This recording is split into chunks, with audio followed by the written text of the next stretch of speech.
أعوذ بالله من الشيطان الرجيم بسم الله الرحمن الرحيم إنما جعل السبت على الذين اختلفوا فيه وإن ربك ليحكم بينهم يوم القيامة فيما كانوا فيه يختلفون۔ سبت کی پابندی انہی لوگوں پر عائد کی گئی تھی جنہوں نے اس کے بارے میں اختلاف کیا تھا، اور یقیناً تمہارا رب قیامت کے دن ان کے درمیان ان باتوں کا فیصلہ فرما دے گا جن میں یہ اختلاف کرتے رہے ہیں۔ یہ سورہ نحل کی 124 نمبر کی آیت ہے۔ اس میں سبت کی بات آئی ہے۔ سبت کہتے ہیں ہفتے کو۔ ہفتے کے دن یہودیوں پر اللہ تعالیٰ نے مچھلی کے شکار کی پابندی عائد کر دی تھی۔ یہ حکم ان کے لیے خاص تھا کیونکہ انہوں نے اس میں اختلافات پیدا فرمائے تھے، اس لیے اللہ تعالیٰ نے ان کو سختی کے ساتھ یہ حکم دیا۔ اس آیت میں دراصل وہ مشرکین کے اس اعتراض کا جواب دیا گیا ہے کہ نبی سبت کا حکم کیوں نہیں دیتے۔ انہیں جواب دیا گیا کہ سبت کا حکم ابراہیم علیہ السلام کی ملت میں نہیں تھا، بلکہ یہود کو مخصوص وجہ کی بنا پر یہ دیا گیا تھا، کیونکہ اس نبی کو بنیادی طور پر وہی شریعت دی گئی ہے جو ابراہیم علیہ السلام کی شریعت تھی، جیسا کہ اس سے پچھلی آیتوں میں ابراہیم علیہ السلام کی خصوصیات اور ان کی تعریف فرمائی تھی اللہ تعالیٰ نے، اور ان کے طریقے کو پسند فرمایا تھا، اور نبی صلی اللہ علیہ وسلم کو بھی حکم دیا گیا تھا کہ آپ ان کے طریقے کی پیروی کیجیے۔ ابراہیم علیہ السلام کو جو شریعت دی گئی تھی وہ شریعت میں سبت جیسی سختیاں اور پابندیاں نہیں تھی، لہٰذا یہ بیچ کے کام تھے بیچ کی امتوں کے لیے۔ اللہ تعالیٰ نے کچھ وجوہات کی بنا پر، جیسا کہ یہودیوں کے لیے کئی ایک چیزیں اللہ تعالیٰ نے حرام قرار دے دی تھی، ان کی شرنگیزیوں کی بنا پر، ان کی شرارتوں کی بنا پر، ان کی نبیوں کی تکذیب کرنے کی بنا پر۔ لیکن اللہ کے نبی صلی اللہ علیہ وسلم کو اللہ تعالیٰ نے جو آخر میں بھیجا، قیامت تک کوئی نبی آنے والے نہیں تھے، اس لیے انسانوں کے اوپر جو بھی پابندیاں تھیں غیر ضروری، وہ ساری پابندیوں کے ہٹانے کی ذمہ داری آپ صلی اللہ علیہ وسلم کے اوپر اللہ تعالیٰ نے ڈال دی تھی، جیسا کہ سورہ اعراف میں نے تفصیل کے ساتھ وہ آیت پڑھ کے آپ کے سامنے یہ بات پیش کی کہ یہ نبی جس کے تعلق سے تمہاری کتابوں میں بڑی تفصیل کے ساتھ باتیں درج ہیں، وہ تمہیں نیکی کا، بھلائی کا حکم دیتا ہے اور برائی سے روکتا ہے، اور تمہارے لیے جو پاکیزہ چیزیں ہیں، ستری چیزیں ہیں، اس کو حلال قرار دیتا ہے، اور جو خراب ہے اور گندی ہے اس کو حرام قرار دیتا ہے، اور تمہارے اوپر جو بوجھ اور طوق پڑے ہوئے تھے وہ سارے بوجھوں کو اتار پھینکتا ہے۔ اس کا مطلب یہی تھا کہ جتنی بھی چیزیں ایسی تھی جو سختیاں تھیں پچھلی شریعتوں میں، اسلام نے ان تمام سختیوں کو نکال کر باہر کر دیا۔ یہ اس وجہ سے کہ انسان کی کمزوری کا لحاظ کرتے ہوئے اب قیامت تک جو ہے اس امت کو جو ہے یہ سارے احکامات پر عمل کرنا ہوگا، اس لیے اس میں جتنے بھی سختیاں اور مشقتوں والے کام تھے اس کو پہلے ہی سے نکال دیا گیا۔ اس میں یہ حکم دیا گیا تھا ان کو کہ ہفتے کے دن جو ہے ان کو شکار نہیں کرنا ہے، شکار سے منع کیا گیا۔ اصل میں یہ ہفتے کے دن کا کیوں کہا گیا تھا؟ یہ ہفتے کا دن اصل نہیں تھا، بلکہ وہ بھی جمعے کا دن ہی تھا، جیسا کہ حدیث میں رسول اللہ صلی اللہ علیہ وسلم نے فرمایا کہ قیامت کے دن سب آگے ہوں گے، میری امت سب سے آگے ہوگی، یعنی ان لوگوں کو کتاب ہم سے پہلے ملی اور ہم کو ان کے بعد ملی، لیکن یہ جمعے کا دن ہے جو ان پر فرض کیا گیا تھا، لیکن انہوں نے اس میں اختلاف کیا، تو اللہ تعالیٰ نے اس معاملے میں ہم کو ہدایت دی۔ اب وہ ہمارے پیچھے رہ گئے، یہود کل کے لیے اور نصارہ پرسوں کے لیے۔ یہ صحیح مسلم کی حدیث ہے۔ مطلب یہ ہے کہ یہود کو ابتدا میں یہی حکم دیا گیا تھا کہ وہ جمعے کے دن کو اللہ کے مخصوص جو ہے احکامات کی بجاوری کے لیے خاص کر لیں، لیکن انہوں نے اپنے نبی سے اس معاملے میں اختلاف کیا اور اس بات پر مصر ہوئے کہ سنیچر کے دن یعنی ہفتے کے دن کو مقرر کیا جائے۔ ان کے اس اختلاف کے سبب اللہ تعالیٰ نے ان کے لیے ہفتے کا دن مقرر کیا، ساتھ ہی اس دن منانے کے تعلق سے سخت احکامات بھی دیے، کیونکہ انہوں نے اپنی پسند سے وہ دن مانگا تھا، اس لیے احکامات سخت کر دیے گئے۔ اگر وہ جمعے کو قبول کر لیتے تو اتنے سخت احکامات ان کے لیے نہیں دیے جاتے۔ اس کے بعد جب نصارہ آئے تو انہوں نے سبت کے معاملے میں اختلاف کر کے اتوار کا دن اپنے لیے مخصوص کر لیا، لیکن امت محمدیہ نے اللہ کے فضل سے جمعے کے دن کو پا لیا۔ ان کو جب جمعے کے دن مخصوص عبادت کا حکم دیا گیا تو انہوں نے اس میں کوئی اختلاف نہیں کیا۔ اس طرح جمعے کا دن جس سے حقیقتاً ہفتے کا آغاز ہوتا ہے امت محمدیہ کے حصے میں آیا، اور یہود کے لیے ہفتے کا دن ایک دن پیچھے رہ گئے، اور نصارہ اتوار کا دن وہ جو ہے 2 دن پیچھے رہ گئے۔ اس میں جو ہے کئی ایک اختلافات جو انہوں نے کیے تھے، جیسا کہ یہود گائے کے ذبح کرنے کے معاملے میں بھی جو ہے اختلاف کرتے رہے، اس لیے اللہ تعالیٰ نے ان پر سختیاں لگا دی۔ کئی ایک چیزوں میں وہ شرارتیں کرنے کی عادت تھی ان کو، اس لیے اللہ تعالیٰ نے ان کے اوپر سخت احکامات جو ہے نافذ کرتے رہے۔ اور اس آیت میں یہی فرمایا گیا کہ اب نبی صلی اللہ علیہ وسلم وہ سارے سختیوں کو دور فرما دیں گے، اپنی قیامت تک کا امت کے لیے جتنی بھی مشقت والے کام تھے وہ سب کے سب ختم کر دیے جائیں گے۔ اور پھر فرما دیا گیا کہ وہ جو اختلافات کر رہے ہیں وہ اختلافات کا جواب اب نہیں بلکہ قیامت میں اللہ تعالیٰ اس کا فیصلہ فرما دیں گے۔ یوم القیامہ فیما کانوا فیہ یختلفون، جن کے پاس جو بھی اختلافات ہیں، آج ہر ایک یہ سمجھتا ہے کہ میں صحیح ہوں، لیکن وہ سارے اختلافات کے فیصلے اس دن ہوں گے جس دن قیامت برپا ہوگی۔ ادعو الى سبیل ربک بالحکمت والموعظۃ الحسنۃ وجادلهم بالتي هي احسن ان ربک هو اعلم بمن ضل عن سبیلہ وهو اعلم بالمہتدین۔ اپنے رب کے راستے کی طرف دعوت دو حکمت اور اچھی نصیحت کے ساتھ، اور ان کے ساتھ بحث کرو بہترین طریقے پر۔ تمہارا رب ہی بہتر جانتا ہے کہ کون اس کی راہ سے بھٹک گیا ہے،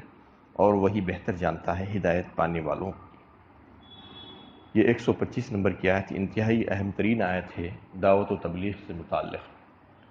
دعوت و تبلیغ کا مکمل نصاب اس میں پیش کر دیا گیا ایک ہی آیت میں، اور اس کے اصول و آداب اور شرائط بتا دیے گئے کہ دعوت و تبلیغ کا کام کس طریقے سے ہونا چاہیے، کیونکہ دعوت کا کام جو ہے وہ سارے انبیاء علیہ السلام کی پہلی ذمہ داری تھی۔ فرض منصبی جو ہوتا تھا انبیاء علیہ السلام کا وہ دعوت ہی رہتا تھا۔ دعوت مطلب لوگوں کو اللہ کی طرف بلانا، اللہ کی مخلوقات، اللہ کے بندوں کو اللہ کی طرف بلا کر ان کے ساتھ جوڑنا، یہ دعوت کا کام ہے۔ یہ سارے انبیاء علیہ السلام شروع سے یہی کرتے رہے، اور ان کی نبوت اور رسالت کی جو تعلیمات تھی وہ ساری کی ساری اسی کی تشریحات تھی، دعوت و تبلیغ کا کام۔ نبی کریم صلی اللہ علیہ وسلم کو بھی اللہ تعالیٰ نے داعی الی اللہ کہا، وَدَاعِيًا الی اللہ بِإِذْنِهِ وَسِرَاجًا مُنِیرًا فرمایا سورہ احزاب 22ویں پارے میں۔ اللہ کی طرف بلانے والے داعی ہیں وہ، اور روشن چراغ فرمایا، انہیں آپ کے ذریعے سے لوگوں کو ہدایتیں ملیں گی، اور راستہ آسان ہوگا آپ کے بتائے ہوئے طریقے پر جو بھی چلنے کی کوشش کرے گا اس کو۔ اور سورہ احقاف میں بھی جو ہے اس کا جنوں کا تذکرہ آیا کہ جنہوں نے بھی جو ہے آپ صلی اللہ علیہ وسلم کی بات سن کر کہا تھا کہ ان کی بات مان لو جو اللہ کی طرف سے داعی مقرر ہوئے ہیں۔ اور پھر مختلف صورتوں میں اللہ تعالیٰ نے یہ فرمایا کہ دعوت الی اللہ کا کام کس طریقے سے انجام دیا جانا چاہیے۔ وَمَنْ أَحْسَنُ قَوْلًا مِّمَّنْ دَعَا إِلَى اللَّهِ وَعَمِلَ صَالِحًا فرمایا سب سے اچھی اور بہترین بات گفتار کے اعتبار سے جو ہے وہ اللہ کی طرف لوگوں کو بلانا۔ وَمَنْ أَحْسَنُ قَوْلًا مِّمَّنْ دَعَا إِلَى اللَّهِ، اللہ کی طرف لوگوں کو بلانا سب سے بہترین بات ہے۔ سب سے بہترین کام قرآن کی تعلیمات، قرآن کو خود سیکھنا اور دوسروں کو سکھانا، یہ سب سے بہترین انسان کہا اللہ کے نبی صلی اللہ علیہ وسلم نے۔ خیرکم من تعلم القرآن وعلمہ فرمایا۔ اسی طریقے سے سب سے بہترین بات کس کی ہوگی؟ اس کی بات ہوگی جو لوگوں کو اللہ کی طرف بلائے، اللہ سے جوڑنے کی کوشش کرے، وہ سب سے بہترین بات ہوگی۔ وَلْتَكُن مِّنكُمْ أُمَّةٌ يَدْعُونَ إِلَى الْخَيْرِ وَيَأْمُرُونَ بِالْمَعْرُوفِ وَيَنْهُونَ عَنِ الْمُنكَرِ سورہ آل عمران 4 پارے میں حکم دیا گیا کہ تم میں سے ایک جماعت ایسی ضرور ہونی چاہیے جو لوگوں کو خیر کی طرف بلائے اور بھلائی کی دعوت دے، خیر کی دعوت دے، نیکیوں کی دعوت دے اور برائیوں سے روکے۔ یہ ایک جماعت ہمیشہ ہونی چاہیے، یہ اللہ تعالیٰ فرما رہے ہیں وَلْتَكُن مِّنكُمْ أُمَّةٌ يَدْعُونَ إِلَى الْخَيْرِ وَيَأْمُرُونَ بِالْمَعْرُوفِ وَيَنْهُونَ عَنِ الْمُنكَرِ۔ تو یہ ذمہ داری آپ صلی اللہ علیہ وسلم پر بھی ڈالی گئی تھی، اور سارے انبیاء علیہ السلام کی بھی یہ سب سے پہلی ذمہ داری تھی، اور امت کی بھی یہ ذمہ داری ہے، امت کے اوپر بھی یہ ذمہ داری ہے کہ وہ دعوت الی اللہ کا کام کو ترک نہ کریں بلکہ اس کو جاری رکھیں۔ اس سلسلے میں حکم دیا گیا ہے کہ دعوت الی اللہ تو کرنا ہے، اور یہ نبیوں والا کام ہے۔ اب اس کو کس انداز میں انجام دینا ہے وہ اس کا جو ہے مکمل طور پر شرائط و آداب اللہ تعالیٰ نے اس ایک ہی آیت میں جو ہے ساری باتیں بتا دی۔ سب سے پہلے فرمایا گیا کہ ادعو الی سبیل ربک، بلاؤ اپنے رب کے راستے کی طرف۔ یہاں پر رب کا لفظ لایا گیا ہے، کئی اللہ تعالیٰ کی صفتیں ہیں، صفتی نامہ ہے، اس میں سے کئی ایک نام لائے جا سکتے تھے، لیکن رب کا نام یہاں پر لا کر یہ بتایا گیا ہے کہ رب وہ ہے جو تمہیں پیدا کرتا ہے اور پال کر تمہاری پرورش کرتا ہے اور تمہاری تربیت کرتا ہے، یعنی شروع سے آخر تک تمہارا وجود نہیں تھا، اس کو عدم سے تم کو وجود ملایا اور تمہاری زندگی کی ساری ضرورتیں وہ مہیا کیا اور تم کو سکھایا تم کو کیا کرنا ہے، تم کو ہدایت دی اس نے، وہ تربیت اسی کا جو ہے ذمہ ہے۔ تو اس کی طرف بلاؤ جو تمہارا رب ہے، تو تمہارا معاملہ بھی ایسا ہی ہونا چاہیے، تربیتی انداز میں تم جو ہے کرنا چاہیے۔ رب کی بات جب تم کر رہے ہو اور رب کا تعارف تم لوگوں کے سامنے جب کرا رہے ہو تو اس کو اس انداز میں کرنا کہ تمہارا رب کیا ہے، وہ لوگوں کو سمجھانا کہ تمہارا خالق اور مالک کون ہے، تم پر احسانات کس نے کیے ہیں، یہ ساری نعمتیں دینے والی ذات کون سی ہے اور تمہاری پرورش کرنے والی ذات کون سی ہے، اسی انداز میں، اس تربیتی انداز میں جو ہے تم اپنے رب کی طرف لوگوں کو بلانا، اسی انداز میں تاکہ لوگ بات کو سمجھ جائیں۔ ادعو الی سبیل ربک فرمایا سب سے پہلے حکم۔ اب کس انداز میں ہونا چاہیے؟ بالحکمہ والموعظۃ الحسنہ وجادلہم باللتی ہی احسن، تین باتیں بتائی گئی اس میں، یعنی سب سے پہلا جو ہے حکم، سب سے پہلا جو ہے طریقہ جو اس میں اختیار کرنا چاہیے، جو ادب اور شرط ہے اس کی، یہ کہ حکمت کے ساتھ ہونی چاہیے۔ حکمت کہتے ہیں بصیرت کی باتیں، گہرائی کی باتیں، تہ کی باتیں، گہرائی کی باتیں، وہ بات جو دل نشین ہو جائے، وہ بات جو اثر انداز ہو جائے اور دل پر اس کا بہترین اثر ہو، اثر قبول کر لے دل، یعنی وہ حکمت ہے۔ حکمت ایسی ہے کہ حکمت اسے کہتے ہیں کہ مخاطب کے حالات کا جائزہ لے کر اس کے مطابق بات کی جائے، یعنی مخاطب کو دیکھا جائے پہلے کہ اس کی سطح کیا ہے، اس کے مطابق اس کے سامنے بات کی جائے اور اس انداز میں بات کی جائے کہ وہ بات اس کے دل میں بیٹھ جائے، دل نشین انداز ہونا چاہیے، یہ حکمت ہے۔ نبی صلی اللہ علیہ وسلم کو حکمت دی گئی تھی، جو آپ صلی اللہ علیہ وسلم کے فرائض منصبی میں جو بات آتی ہے، ایک یہ بھی ہے کہ حکمت کی باتیں، یعنی گہرائی کی باتیں، ایسی باتیں آپ صلی اللہ علیہ وسلم فرماتے تھے کہ ایک ایک لفظ، دو لفظ میں جو ہے ساری باتوں کے معنی جو ہے لوگوں کو سمجھا دیا کرتے تھے۔ تو اس میں سب سے پہلا حکم یہ ہے کہ دعوت و تبلیغ کا کام کرنے والے کو چاہیے کہ وہ حکمت کو نہ چھوڑے بلکہ حکمت کے انداز میں کام کرے، حکمت کو پیش نظر رکھے۔ والموعظۃ الحسنہ فرمایا اس کے بعد، اور اچھی نصیحت کرے۔ موعظہ کہتے ہیں واعظ و نصیحت جسے کہا جاتا ہے، یعنی آپ صلی اللہ علیہ وسلم کا کام صرف یہ نہیں تھا کہ لوگوں کو اللہ کا پیغام صرف پہنچا دینا، بلکہ لوگوں کو پیغام اس طریقے سے پہنچانا کہ لوگ اس پر عمل کرنے کے لیے آمدہ ہو جائیں، ان کا دل مطمئن ہو جائے اور اس کے طرف وہ راغب ہو جائے، وہ اثر انداز ہو جائے۔ اس انداز میں آپ صلی اللہ علیہ وسلم لوگوں کو دعوت پہنچایا کرتے تھے۔ بالکل اسی انداز میں جو ہے ہمیں بھی چاہیے کہ دعوت کا کام پیش کرنا چاہیے۔ والموعظۃ الحسنہ، وعظ و نصیحت بہترین انداز میں، اچھی انداز میں ہونا چاہیے، نہ کہ مخاطب کو اس سے تکلیف پہنچے یا کہیں کوئی اس کو شرمندگی کا اگر احساس ہو تو اس کو اشارتاً بات کہی جائے، صراحتاً کہنے کے بجائے۔ یعنی کئی ایک موقع پر ایسا ہوتا ہے کہ اگر آپ صراحتاً بات کہہ دیں تو اس کو اس سے شرمندگی کا احساس ہو سکتا ہے، تو اس وقت اشارتاً اور کنایتاً جو ہے وہ بات اس کے سامنے رکھ دی جائے تاکہ وہ بات کو سمجھنے میں اس کے لیے آسانی ہو جائے اور قبول کرنے میں بھی آسانی ہو، اور اس کو اس بات کا احساس ہو کہ مجھ سے جو مخاطب ہے وہ میرا ہمدرد اور خیرخواہ ہے، مجھے ذلیل و رسوا کرنا نہیں چاہتا بلکہ میری ہمدردی میں یہ بات کہہ رہا ہے، اس لیے اس کو جو ہے وہ بات قبول کرنے میں آسانی ہوگی، اور رویہ جو ہے انتہائی نرم ہونا چاہیے، لب و لہجہ بہترین ہونا چاہیے، اس طریقے سے سمجھانا کہ لوگ بات سمجھ جائیں۔ والموعظۃ الحسنہ اسے کہتی ہیں۔ وجادلہم باللتی ہی احسن فرمایا ہے۔ تیسرا ادب یہ ہے کہ ان کے ساتھ بحث کرو بہترین طریقے سے۔ اصل میں تو بحث کرنا ہے نہیں ہے، جو دعوت و تبلیغ کا کام ہے اس سلسلے میں یہ بات پیش نظر ہو کہ بحث کی نوبت ہی نہ آئے، لیکن کئی وقت ایسا ہو سکتا ہے کہ بحث کی نوبت آ جاتی ہے، جو اگلا فریق ہوتا ہے وہ کسی نہ کسی طریقے سے شک و شبے کا شکار ہو جاتا ہے، اور جس کی وجہ سے بحث کی نوبت آ جاتی ہے۔ تو بحث و مباحثہ جب پیش آ جائے، مناظرہ جسے کہا جاتا ہے کہ مخالف بات سمجھ نہیں رہا ہے تو اس کے سامنے بیٹھ کے آمنے سامنے بیٹھ کر بحث کی جائے، مناظرہ کی جائے، لیکن وہ بھی اس انداز سے ہونا چاہیے کہ شواہد اور